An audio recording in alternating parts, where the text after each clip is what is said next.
Your journey has been an interesting one up to here. You've questioned so much more than those around you. You've even questioned yourself as to how you could have grown into these thoughts. Am I crazy? When did I begin to think differently? Why do people in general appear so limited in their thought process? Rest assured, you are not alone. The world is slowly waking up to what you already know inside, yet can't quite verbalize. Welcome to the Spiritual Dope Podcast. The show that answers the questions you never even knew to ask, but needed the answers to. Questions about you, this world, the people in it. Most importantly, how do I proceed now moving forward? We don't claim to have all the answers, but we sure do love living in the question. Time for another hit of Spiritual Dope with your host, Brandon Henley.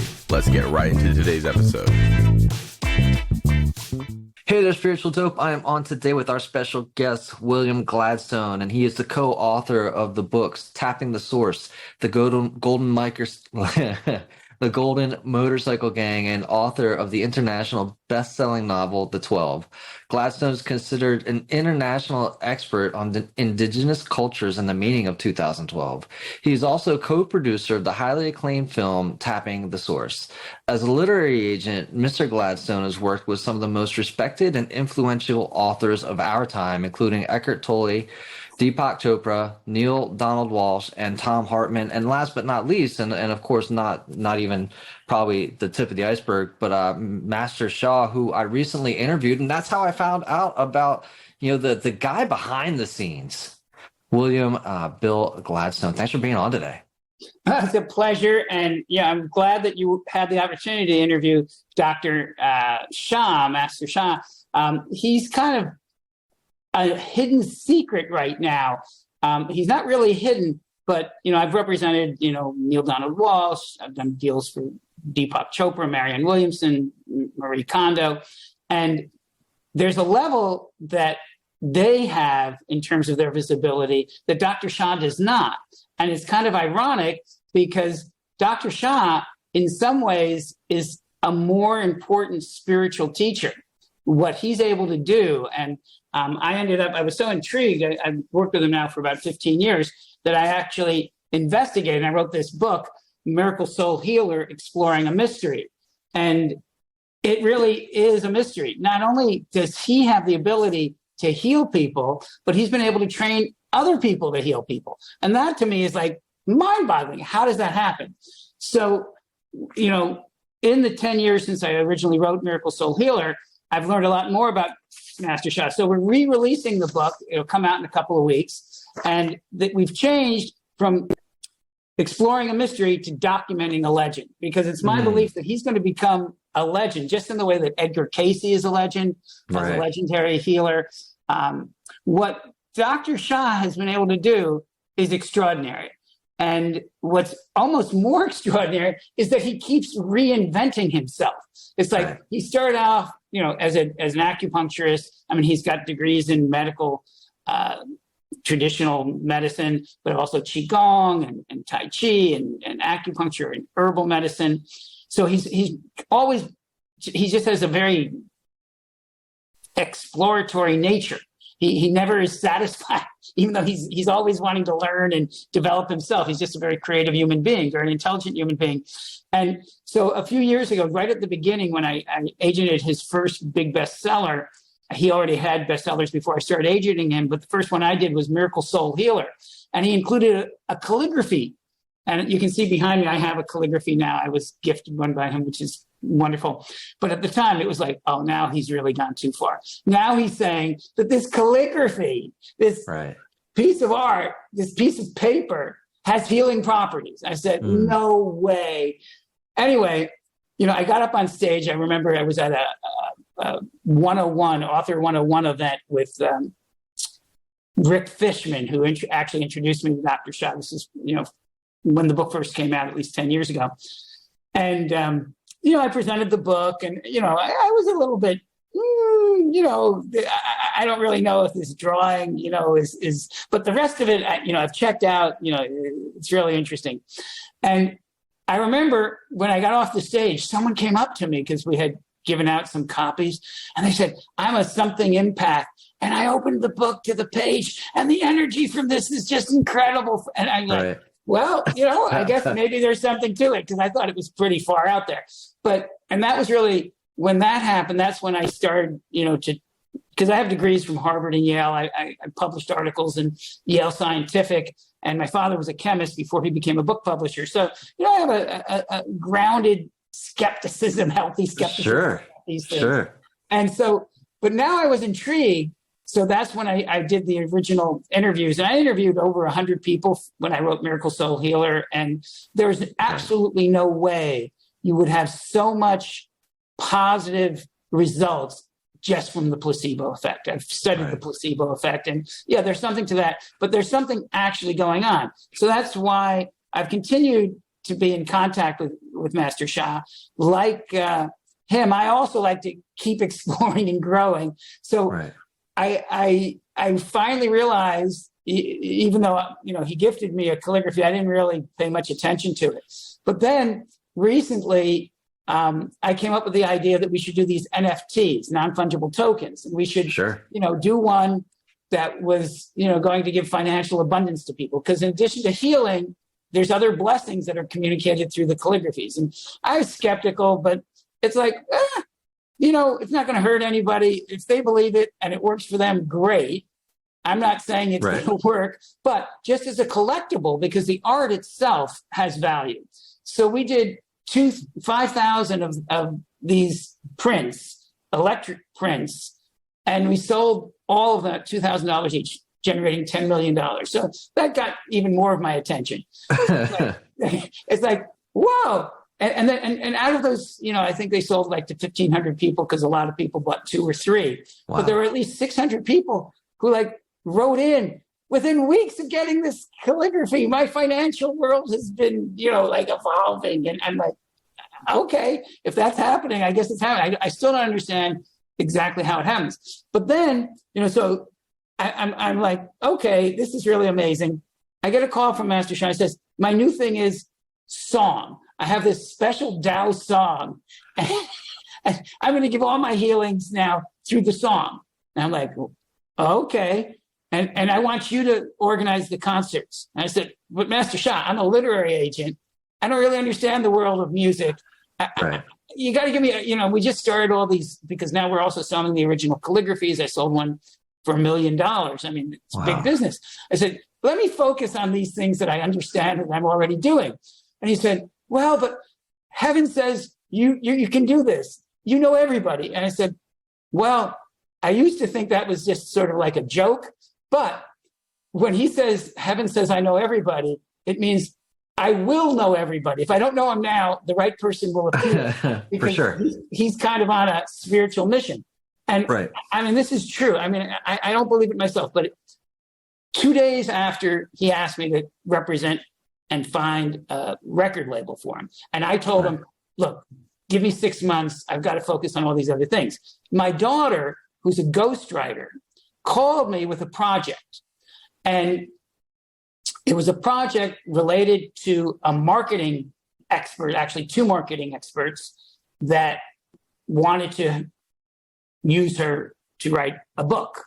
And she wanted me, since I'm the agent, to negotiate the terms and, do what I do. So I got on the phone and I met this extraordinary author who has a marketing company. Well, it turns out she also has a record company. And it turns out that she's into, I don't even know what you call it, this non-traditional music, world music, whatever. Yeah. And I said, well, I've got this other client. Why don't you go and listen to this music and tell me what you think? She writes back the next day, this is the most incredible music. I never had anybody like this. We want to, do everything. We'll do the concerts. And actually the album for that is coming out in about 2 weeks. So now it's not just the calligraphy. It's not just the healing. It's not just the teaching. It's also music concerts. So who knows what Master Sha is going to do next? But I am very intrigued. And with all this going on, that's why I decided to go back and just update the book a little bit, because it's no longer exploring a mystery. It's documenting a legend. I've never met a human being who's been able to pivot and be successful in so many different areas. I mean, he's like, he's now a concert performer. He's a master calligrapher. He's a master healer. And what actually is my greatest point of contact with him is we've been doing together for almost a year now, what he calls the power and wisdom of Tao Te Ching, which is the teachings of Lao Tzu. Tao Te Ching is a book that was written over 2,500 years ago. Only has 82 chapters. Lao Tzu is considered the foremost promoter and expert on Tao. He introduced the concept of Tao to the world. And I studied philosophy at Yale, and I've always been intrigued by the world of ideas. So Master Sha asked me to host this show. And the main benefit I get is he's taking at least an hour, sometimes 2 or 3 hours for each chapter. So it's probably going to take us 2 years to go through this. And it's totally free. I mean, I'm just doing it because I'm learning so much. And basically what you're learning is the way of the Tao, nature's way. And on the surface, it seems very simple. But these lessons, the more you hear them and the more you truly understand them, the more profound they become. And, I've worked with all these great spiritual visionaries, Marianne Williamson, Deepak Chopra, as I said before, Neil Donald Walsh, and, they're great. But I have to say, if you want to go back to first principles, I'm becoming convinced that the Tao, the understanding of what the Tao means, particularly the way Dr. Sha interprets it, is kind of the fundamental base of all knowledge. It's really been intriguing to me. So I've been learning that. So I'm very grateful to Master Sha for bringing all this to the world. And I'm also totally aligned. But what's also was remarkable is about 15 years ago, we did this film, Tapping the Source. And we interviewed over 100 major celebrities, authors, business leaders, billionaires. And what we learned was that the source of happiness for all of these people was very basic. It was finding a way to express gratitude every day and finding a way to be of service to others. Well, then push forward 10 years later, I'm studying, Lao Tzu and the Tao. And what is the fundamental message from Master Sha? One, in his case, it's a little bit different. You start with forgiveness. So that my people didn't feel they needed to ask for forgiveness. But Master Sha, you ask for forgiveness. Then the next two things, express gratitude and be of service. Right. The purpose of life is to serve. That's what Master Sha has been saying. So I found that, wow, what I've been doing, totally in what I would call the secular world, just mainstream world, is now sort of linking up with what Master Sha, which is admittedly an esoteric tradition.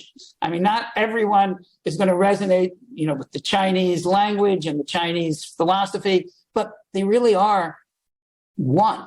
And so I've really been having a lot of fun with this, and we're combining. We're starting to do these Tapping the Source summits. And so at the last one, we had Deepak and my good friend and client, Dr. Irvin Laszlo, with Master Sha and looking at these big questions. Where do we come from? Where are we going?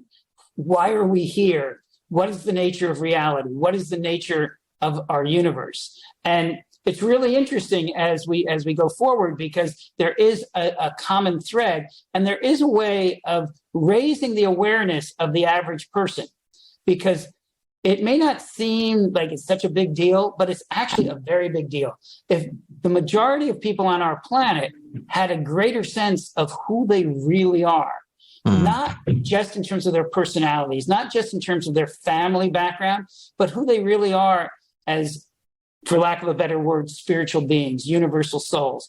Bill, let me jump in here real quick. Sure. So, one of the things I enjoyed in researching you was listening to an interview that you did with Jack Canfield maybe 10 years ago, maybe 11 years ago, where you talk about, and just like you talked about here, you came from like a chemist, your father's a chemist, a book publisher, going into this industry for yourself, where even he'd mentioned to you, I believe, don't be a writer. There's no money in being a writer. And, and I can hear you, I'm in the business world as well, and I can hear you rattling off numbers. Like you're your business acumen, you're very focused on the business, right? But you also co-authored another book. Is it Tapping the Source as well? I don't have it right in front of me. Yes, that was the book. It was Tapping the Source. I should have brought him up. Show them to your it's audience. Okay. I didn't give you any prep on this part. Tapping the Source, which was reissued as a complete master key system. Tapping the Source was brought to me by another one of my clients because he had become a big fan of Charles Haanel. And Charles Hanel's master key system, there's so many rumors about it. Bill Gates uses it, Elon Musk. It really like circulated in Silicon Valley. But tapping the source was really a modern, updated version of the master key system. And Charles Hanel was the first writer who combined Eastern ideas with Western ideas. Napoleon Hill gave Hanel credit for all of his work with Think and Grow Rich. And so Hanel really was the source of information for what we now call the human development movement, which has been going on for about 100 years. So, and that wasn't until, that was like 10, 12 years ago that you tapped into that book. Were you aware of him before that? Not at all. I had never even heard of Charles Hanel. Was your mind blown? Like, it sounded like you were just like, wow, what is this material? And this is so amazing. Well, not only this, and I have to be honest, I remember when I was very young, because, I was in publishing already. I was living in New York, and I got invited to something called Dare to Be Great. And it was, as far as I was concerned, a whole lot of hocus pocus and hype and, manifest this and envision that. And, I just thought it was a lot of people trying to steal your money. So I've been very skeptical of this whole self-help genre. Even though my father's Arco Publishing was one of the leading publishers in self-help, he also was very skeptical. So I was not that open when a client said, "Oh, I've got this book, Master Key System, and it's and the same thing, frankly, with The Secret." And even though a lot of my friends ended up being in The Secret, it's like they're oversimplifying it. It's not that simple. But then when I read Charles Hanel, which was not as simple as The Secret, The Secret actually had made reference to Charles Hanel, though I wasn't aware of who he was at the time. But The Secret oversimplified. Charles Hanel is very rigorous. That's why we had to write the book. It was 26 weeks to go through the course.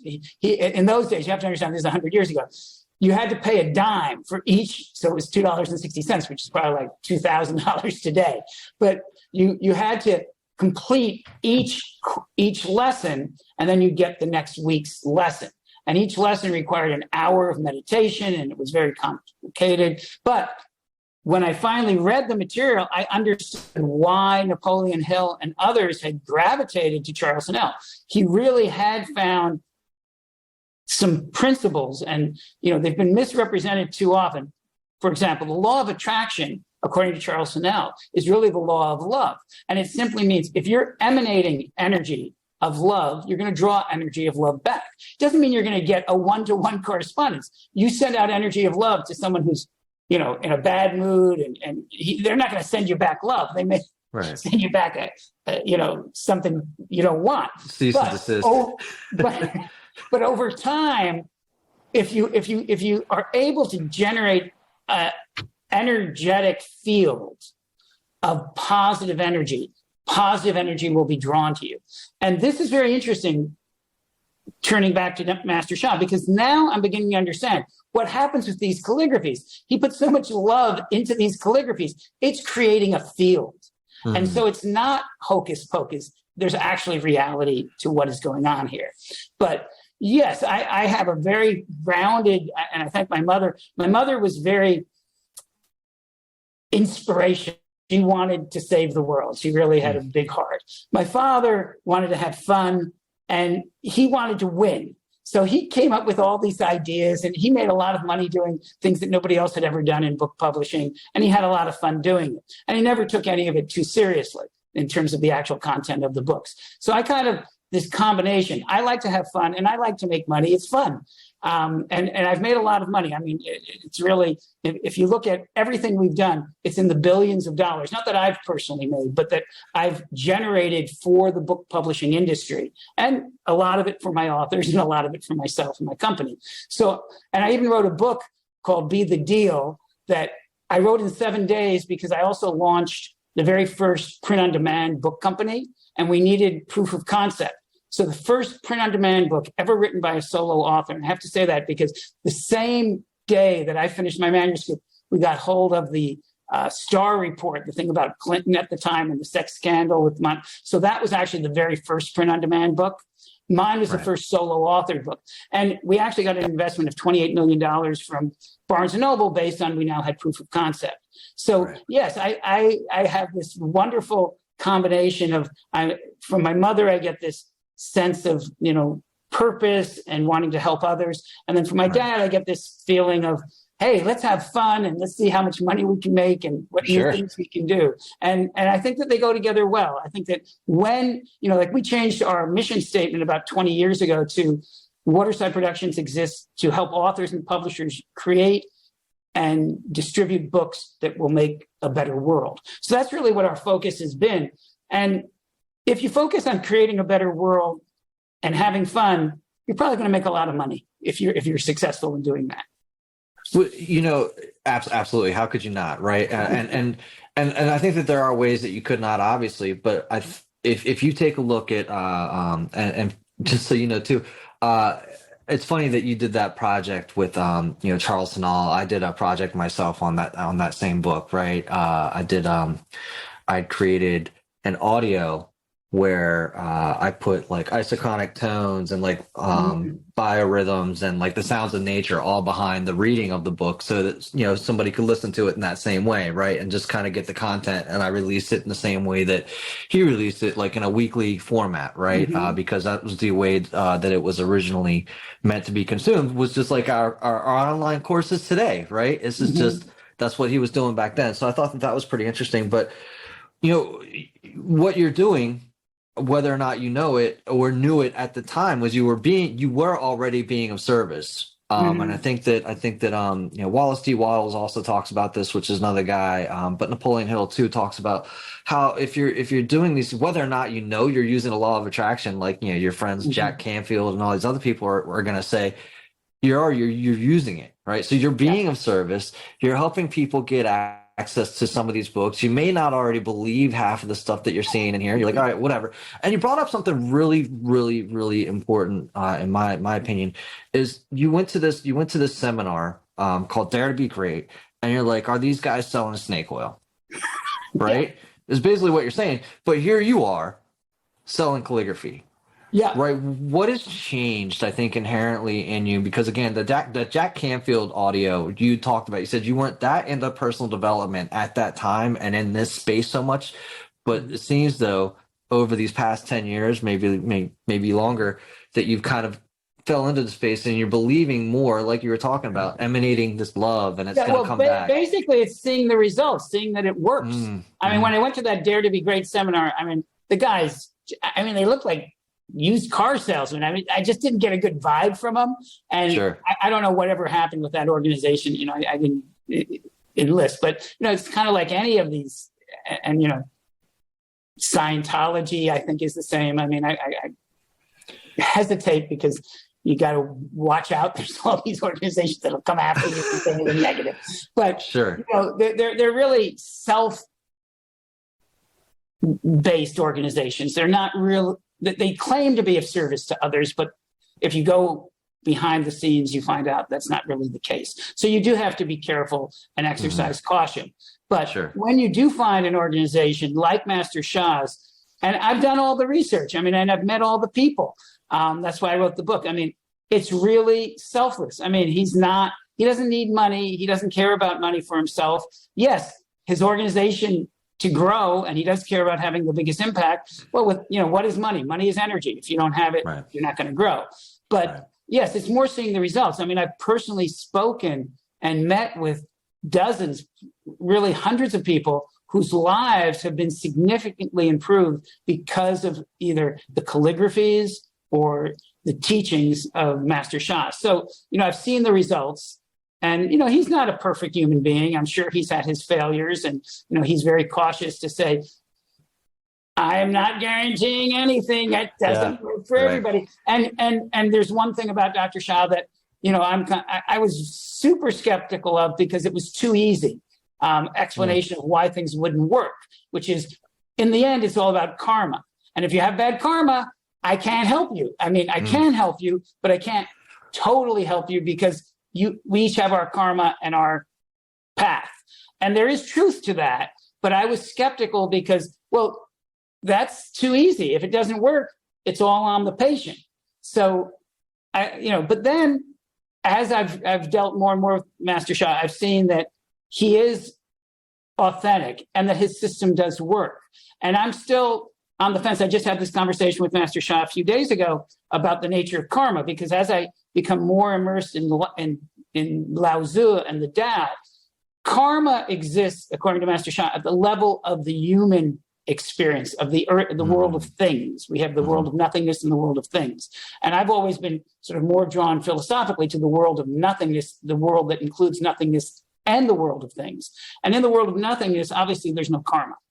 And in terms of my personal experience with karma, I have a very different view. I don't actually believe there's time or space in the real universe. The universe we experience obviously has time and space. So within that limited universe, which is really a universe of illusion, yes, there's karma, but ultimately there's not even that. There's a universal energetic connection to all of existence, and at that very, very deep level, there is no karma. There is no judgment of any kind. This is what Lao Tzu teaches. The Tao, which is the source of the source, and we can't even. I mean, like we think of the source, and Lao Tzu even said the Tao that I describe in my teachings is not the real Tao. And it's the same thing. We as human beings can't even contemplate what the true essence of all existence is. It's beyond comprehension. But we have good approximations, and we can learn a lot by aspiring to be aligned with the nature of existence itself. And that's really all that all the spiritual teachers are saying. When you say be of service, well, be of service to whom? Well, you're really ultimately being of service to the energy of existence itself. And the energy of existence is magnificent. It's everything. Even what we consider evil it's still energy. And all existence is a play of energy. And within each realm, there is good and evil. And it's very important to sort of raise our vibration so that we experience the highest possible reality we can. But ultimately, it's all play. The way I explain it to people is, if you have kids, you probably have gone to some Little League games. And Little League is great. Right now, the Little League World Series, I actually prefer watching that over Major League Baseball. Anyway, you see these kids, and they're playing their hearts out. And during the game, nothing matters except the game. And you play by the rules of the game. But guess what? As soon as the game is over, it was just a Little League game. It really didn't matter at all. Well, at a very big level, that's our own experience as human beings. We're playing a game, and it matters. It matters a lot. Whether you are treating people well, whether you have children, you have grandchildren, you have someone that you love that loves you. All those things are really important. But when you leave this planet, when you leave your human form, that was nice, but it represented less than a finger of your eternal existence. So, if you can start having that perspective, I think even somebody like Putin would think twice about murdering all the people that he's murdering. I mean, it's like, it's going to catch up to you in a different universe, perhaps. But, if we could combine this larger sense of how we are all individual, but we're also all one. We're all interconnected. We're all part of the same energy flow. I think we'd have a much better world. Bill, did you see yourself in this space 10, 15 years ago? Could you imagine yourself talking like this? I don't know if I didn't give it any thought one way or the other. It doesn't surprise me. I mean, because I've always had, as I said, because of my mother, I always had this interest in sort of the non-material. Also, one of the reasons I probably evolved this way, and I covered this a little bit in the film Tapping the Sources. When I was 15, I had a near-death experience, and I was gone.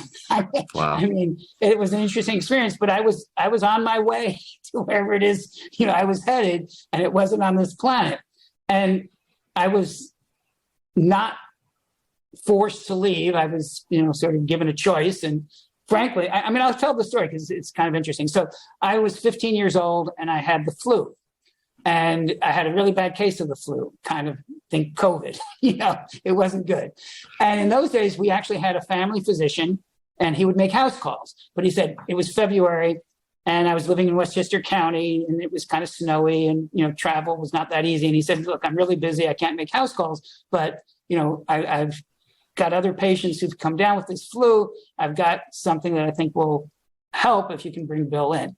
So my mom drove me over, and the doctor looked at me and said, "Yep, I think you've got all the symptoms. Here, I'm going to give you this shot. This should work." He gave me the shot. He said, "I'll be right back in a minute." And next thing, my memory is I'm gone. I'm like in bliss, and my bliss is interrupted because I hear this loud voice. And I said, "Oh, what's that loud voice? Oh, that man. That man's very upset. Oh, that man's wearing a white coat. Oh, that man must be a doctor. Why is he upset? Oh, he's upset because that body on the floor is not responding. Oh, that's my body. Wow. I better get back into that body so the doctor won't be upset." But there was no idea that I better get back in my body because I'm going to be dead. It didn't occur to me, and it didn't matter to me. And having had that experience, which at the time was not that common, and very little was known about near-death experiences. Moody had not even written his first book on afterlife. So I was actually discouraged, mostly by my father, but also even by my mother. Don't talk about this. Nobody wants to hear you're valedictorian of your school. Everybody thinks, you do all the sports, you're captain of a couple of sports teams. This isn't going to get you very far talking about this kind of stuff. Just stick to your normal life. It's an interesting experience you had. My dad, as a chemist, was, "Oh, you didn't have any oxygen. It was all hallucination. Don't take any of it too seriously." Well, it took me about 20 years when I started uncovering that other people had had similar experiences that I realized, no, my dad was wrong in this case. My experience was authentic. And so because of that experience, I've always been kind of aware that there's a lot more going on here than just what meets the eye. I got it. What do you, and so how do you feel like you became this lightning rod or catalyst for so many of these prominent authors? Like, how did you find yourself in that space? Well, it's very interesting because I certainly didn't set out to do this. I was the leading agent in the world for books about technology. Even before we did the Dummy series, we had 500 best-selling books. We represented over 25% of all the bestsellers at the time when computers first evolved. And that happened really through a relationship I had with Andy Kay, the founder of Nonlinear Systems, which became K-Pro Computer. So I was given access to all these computer documentation writers. So we started representing them. And overnight, we became the leading source of books about technology. But like many things, we did the very first books on the internet, on everything, on the supercomputers. We created the very source of our demise because the internet made it unnecessary to buy a book. Not for everybody, but we used to sell, in a single year, 5 million copies of Windows for Dummies, for example.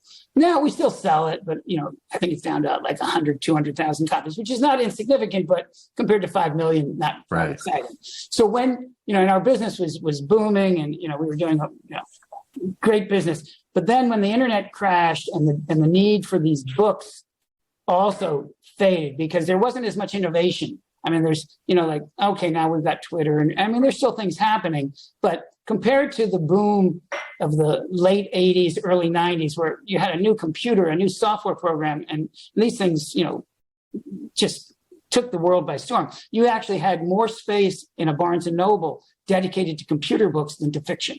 You had an entire wall of books. Anyway, so we had this great success, and then it started to go down. And I had one call. One of the very first books I had ever agented was The Sphinx and the Rainbow by David Lloyd. And David was an extraordinary human being. He just passed recently in his 90s. And I had actually signed the book to publish it when I was editor-in-chief for Harcourt Brace Jovanovich here in San Diego.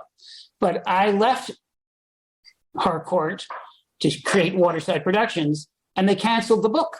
Because they didn't have an editor who even understood the book, because this book was way ahead of its time. It was explaining the nature of the ability to predict the future based on holographic concept of the universe, and also why sometimes a prediction would be wrong. Anyway, it was too sophisticated for anyone left at Harcourt. So I got a call from David, and he says, "What do I do?" And I said, "Oh, don't worry. I know people in New York and other places. I'll do some agenting on the side," because I actually set up Waterside Productions to be a film company, not a literary agency. So that was really what got me into the agenting in the first place. And I did sell that book. It was the first book I ever sold. I actually sold it to Shambhala, which is kind of interesting. That book went out of print 20 years later, and David revised the book, and we sold it to Inner Tradition. So it's still in print with a new title, An Arrow Through Time. But the reason I mentioned this is, okay, so after David, I got involved with all the computers. I turned down people, including Tony Robbins, because it took too much time to deal with them compared to what I could do. I could sell 10 books on computers, one of which would sell at least 1 million copies in a day.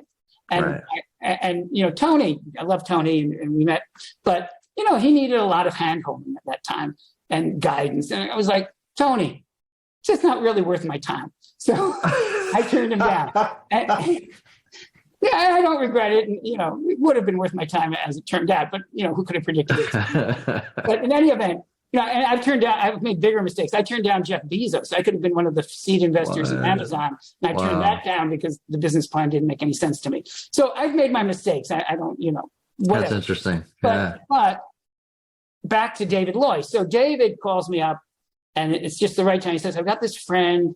His name is Dr. Irvin Laszlo, and he's written about 30 books, but none of them have sold more than 5,000 copies. And I think you'd really enjoy working with him, and he needs a good agent." So that's how I got connected with Irvin. And Irvin was already at that time considered the leading systems theorist in the world. He had studied Alfred North Whitehead, and he really had you know, he was just amazing. He had created this organization called the Club of Budapest because he was also a naturally gifted concert pianist. He was a member of the Club of Rome, and the Club of Rome said nobody's paying attention because this was back in 1972. The Limits of Growth really was the precursor to warnings about global warming and everything else. But nobody was paying attention. So they said, you know, they seem to pay attention to celebrities. You're kind of a celebrity. You know, create a writers and poets organization. And he did. And you had people like Yo-Yo Ma and Peter Gabriel and the Dalai Lama. Anyway, it was an incredible organization. So I met with Irvin, and we became good friends. And I was able to, and actually it was a lot of work, more work than probably any book I've been involved with. Because he was a scientist, and he wrote this book, which eventually became the Akashic Science and the Akashic Field. And I actually blanking on the title, the exact title, but we ended up having, I rewrote the book myself. It was only 120 pages. And then I got the editor who had worked with Deepak Chopra. Science in the Akashic Field was the final title. There you go. And I got the editor who had worked with Hawking on Brief History of Time. And then he edited it after I rewrote it. Anyway, it took 2 years, and the book's only about 160 pages. Wow. Because what we had to do is we had to take these very complex concepts and get them down to a level where ordinary people could understand them. And what was fascinating was Dr. Laszlo was showing how new scientific concepts parallel ancient intuitive wisdom about the nature of reality. The Akashic Field, if people don't know about the Akashic records, it's the belief that everything that's ever happened is stored. The information is stored. And the reality that modern science is now showing is that that's probably the case. It's not a superstition. Everything does exist and is accessible. Anyway, so I represented Irvin. And once I represented Irvin, that sort of opened the box. And I had actually sold a book to Neil Donald Walsh because he had his own imprint at Hampton Roads, but I hadn't represented him. But once I did Irvin's book, it just opened the door. And then all these people started coming to me. And this business is very small. If you represent 2 or 3, then, you know, Eckhart came to me, and that's a wonderful story of how all that happened. But when you have 2 or 3 of these big superstars, everybody thinks you're a genius and that you have the magic touch. So they all just come to you. And because I've always been accessible and very honest, I mean, one of the things that's remarkable is my father, because I worked for his company, and I remember after the first week, he looked at me and he said, "You may be too honest for this business." Because, you know, publishing does have a lot of hype. All media does. Actually, most Right. businesses, there's a lot of hyperbole. It will be kind, if not outright deception. So, and I've just never been, I don't know, just my nature. I can't lie. I just, I have to be who I am and I have to tell the truth. So, Right. That's very attractive because, you want to be able to trust your agent. So Sure. That's one of the reasons I think, we've been so successful. I've actually never solicited a client. All of my Wow. clients have come through referrals. So, Interesting. Yeah. it's just, but back to your idea of the energy. Yeah, there's kind of an energy field.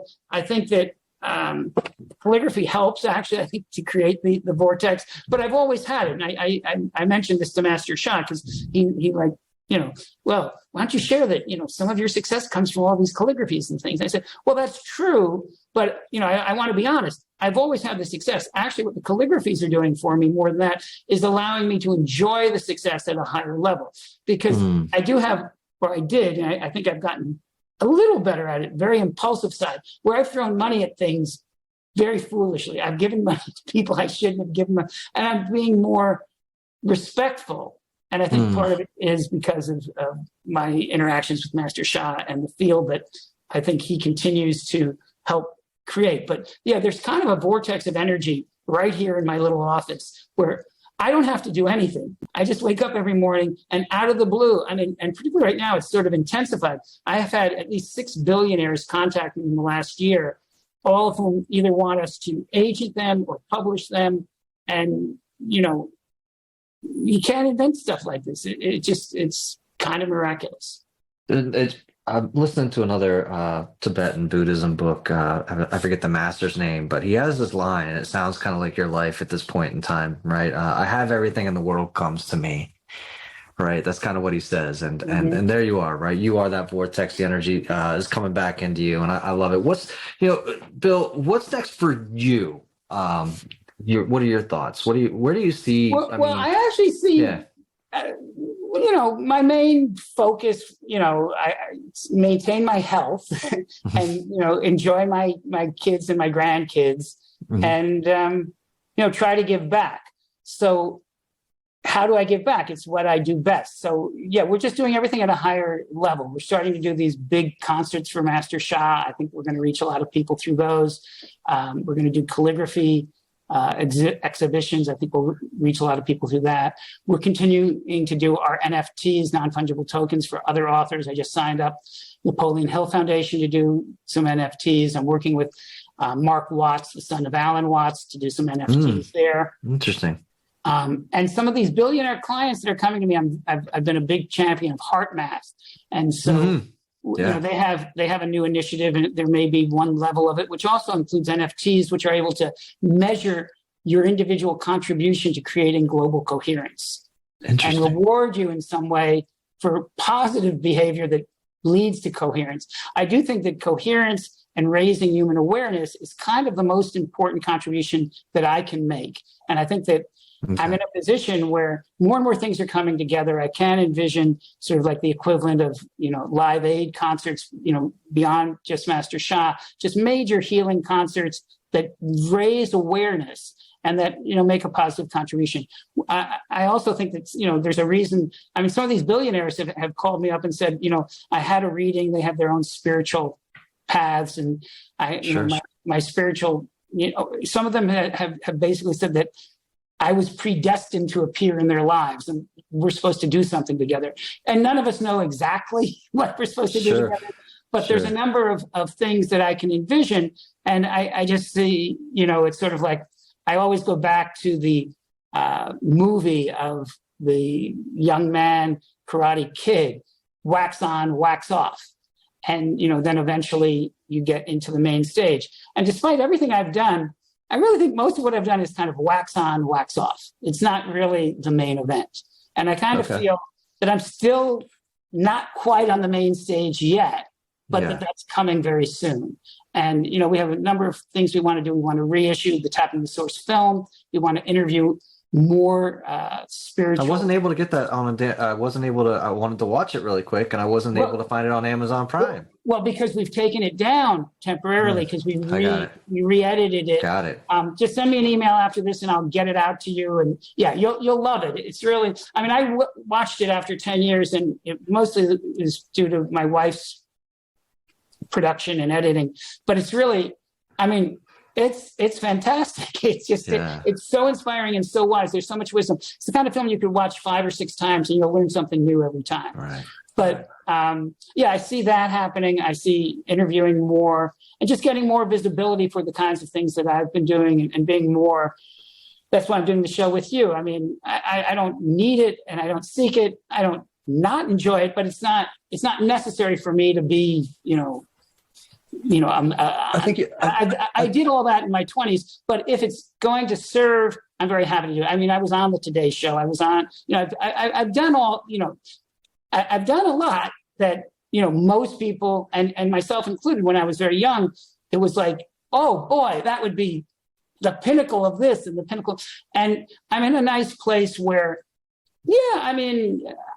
happy, to be on Oprah or something like that, but I've never really sought it. And, despite my ability to sort of speak and be friendly, kind of very happy on my own, I wouldn't say I'm an introvert, but, I don't need a lot of outside recognition. It's never been something that was important to me.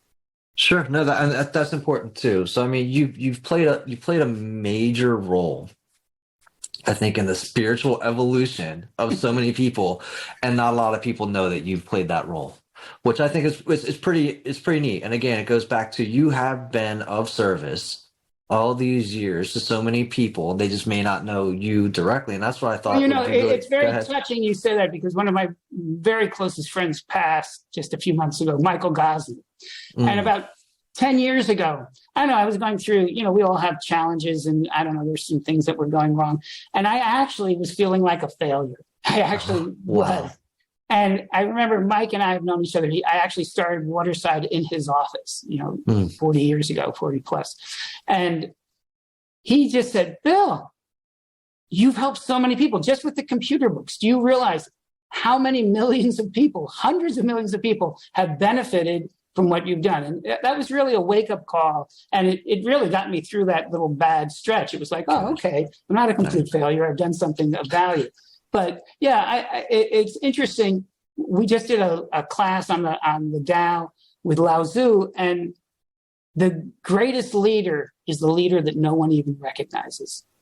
The greatest leader doesn't even get recognition. The next level of great leader, they get a lot of admiration and praise, but the greatest leader leads in such a way that no one even knows he or she is the leader. Well, Bill, again, you, like you said, you didn't have to take this time, and I definitely appreciate you being on here today. You are re-releasing the Master Sha book and The Power of the Tao. Yeah, this is really something. If you've never heard of Dr. and Master Sha, this new edition, this is just a mock-up of the cover. It's really worth reading. I mean, it's a fun read. I've gotten a lot of positive feedback, and it's done as a story. It's not, it's like how I met him and then interviews with a lot of different people. But I think it really will open people's eyes. And I really do feel that he's not received to date the kind of visibility that someone of that caliber and of that ability to give deserves. So of everything for this interview, that would be the one thing I would hope your fans pick up on. But tapping the source of the movie. You can go back, Amazon is still, this was my most successful book, The 12. It's really, it's sold over half. I remember seeing that. I remember seeing that cover quite a bit, especially around the time, right? I mean, this book we published through a major publisher, and we got it into the airports, and, it really, we came this close to getting the movie deal done, and that would have been millions. And it could still happen. I've actually figured out a way to do it. But if you want to have a really good read and understand that the Mayan calendar is real, and it never predicted the end of the physical universe. It predicted the end of the energetic universe. And we're actually in a new energy. Every 26,000 years, there's a new energetic field. And think of a sunset. Unless you're looking at the sun when it sets, you don't really know the difference between 10 seconds before sunset and 10 seconds after. When you're at the scale of 26,000 years, 10 years is like 10 seconds. So we are in a new era. It's happening. You can see it in a lot of different ways. The fact that the world seems worse right now doesn't necessarily mean that we're not actually entering a better era. Whether it evolves in the way that it's intended to or not is really up to each and every one of us. Each and every one of us has a role to play, even if it's just at the level of your thoughts. Thoughts do create events. And that's why I'm interested in ideas of global resonance, and I'm interested in being on shows like this, because if you're full of negative thoughts, you're going to draw negativity. If you're full of positive thoughts, you're going to attract positive energy. So that, I think, is absolutely demonstrated. And so anything that I can do to help people sort of reframe their personal existences in a more positive way, I'm delighted to do so.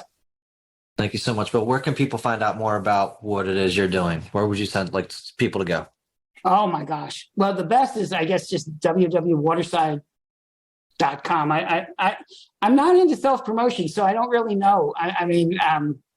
All the people that I work with, they're probably saying, Bill, you're getting this chance to promote what we're doing and you didn't do it. So maybe we'll send you afterwards and you can put up on the screen. Yeah, for sure. Website. For sure. I probably shouldn't reveal this, but I even though I'm the champion of all the technology, I don't use it. I still have a flip phone. Huh. I've never surfed the web. I don't use the modern technology. People that work for me do, but I really, if I could, I'm very happy sort of living in the old 20th century. I love it. Yeah. Having actual lunches with people. COVID's been tough on me on that. Business has actually been better than ever because everybody was stuck at home and they were all reading and writing. So, yeah, I miss the human interaction, and technology to me is useful. And I'm so grateful that we can do this Zoom call. This is close to personal, but it's not the same as face-to-face meetings. So. I couldn't agree more. So I will share out whatever you're able to share with the audience, Bill. And again, thanks for being on today. It was a pleasure. Thank you. Yes, sir.